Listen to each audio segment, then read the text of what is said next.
naman po kumpleto ngayong araw ang Liberal Party sa panunuyo nila sa mga botante sa Batangas. Dumalo sa pangampanya sina Sani Angara, Bam Aquino, Risa Ontiveros, Jambi Madrigal, Ramon Magsaysay Jr. at Cynthia Villar, kasampong asawang si Manny Villar. Naroon din ang mga common candidate na sina Chisa Escudero, Loren Legarda at Grace Polia Manzares. Absent naman sina Allen Peter Cayetano at Antonio Trillanes IV. Ang ina naman ni Coco Pimentel ang dumalo para sa kanya. Naroon din sa pagtitipon si Batangas Governor Vilma Santos at inendorso mga kandidato ng Team Pinoy. Maging si Senador Franklin Drilon, tiwalang malakas ang kanilang mga kandidato sa ikawalong vote-rich na probinsya sa bansa.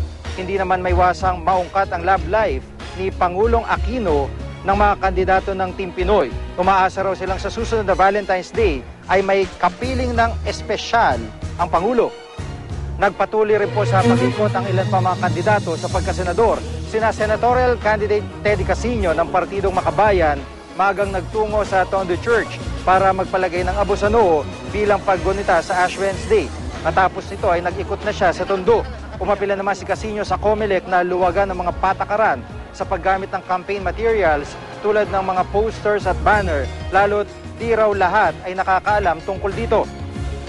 Mga taga Nueva Ecija naman ang sinuyo ni Bangon Philippines Senatorial candidate Brother Eddie Villanueva. Nag-courtesy call din siya sa ilang mayor sa lalawigan. Kaninang hapon ay humarap din siya sa grupo ng mga magsasaka, senior citizen at barangay health worker. Dumalo naman ang ilang tatakbo senador sa isang senatorial candidate forum sa University of the East, Manila kaninang hapon.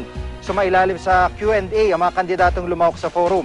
Kabilang sa mga dumalo ang pambato ng partidong Ang Kapatiran, si JC De Los Reyes, Democratic Party of the Philippines Senatorial Candidate Christian Señeres, Independent Senatorial Candidate Ricardo Penzon, Brian Po na nagsilbing kinatawan ng kanyang ina na si Independent Senatorial Candidate Grace Po at si Makabayan Senatorial Candidate Teddy Casino.